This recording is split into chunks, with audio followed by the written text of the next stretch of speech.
Yo, Changief here, back with cards that still haven't moved a ton yet. Let's check them out. Alright, first card we have on board is Joltik from Stellar Crown. It has moved a whopping 31%. And technically, since this is a new card, it's on the low-ish because of the huge initial drop. Now, I think this card is not moving that much up compared to the other ARs. Now, the main reason why I feel like this art isn't going crazy in price like the other ARs is it's from a new set. It's from a set that has a really high chance of being reprinted. So people are a bit aware of that, and they're kind of looking for cards that are from the older sets that don't have a higher chance of being reprinted. But other than that, it's a cool card.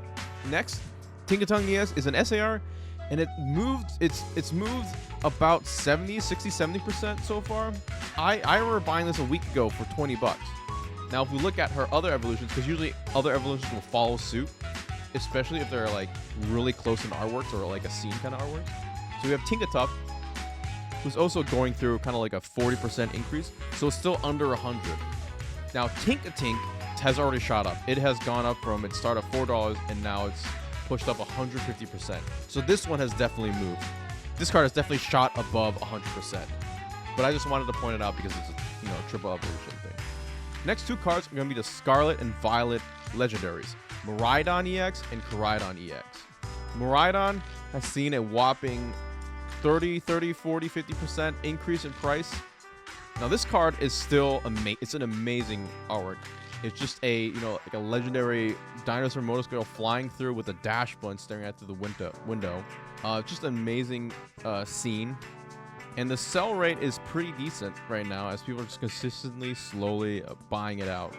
And we move to Koraidon. Koraidon, to me, the card is a little less cool and the price reflects on it.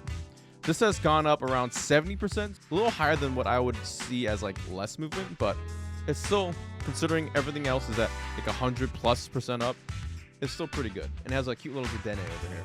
Now, the reason why I feel like these cards, these two legendaries, haven't shot up yet is because it is a really new legendary. It's a newest generation legendary. So a lot of the people buying cards now are from earlier generations and they know the earlier legendaries. They don't know or they don't really care about the newer legendaries. But in the future, I'm pretty sure these legendaries will do well, right? In the future, the kids in this generation grow up, they will be reminded of these legendaries. Now the final card that hasn't really moved that much is Pidgeot EX. This card hasn't even shot up 30% yet.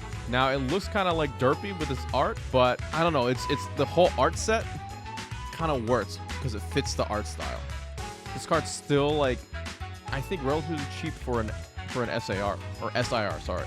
And considering Pidgeot was Pidgeotto were the first bird Pokemon that anyone has owned or had fly with. I mean, he's an OG. I only see it going up with people who remember these Pokemon. Anyway, that's it for me for part 2 of cards that haven't moved or whatever.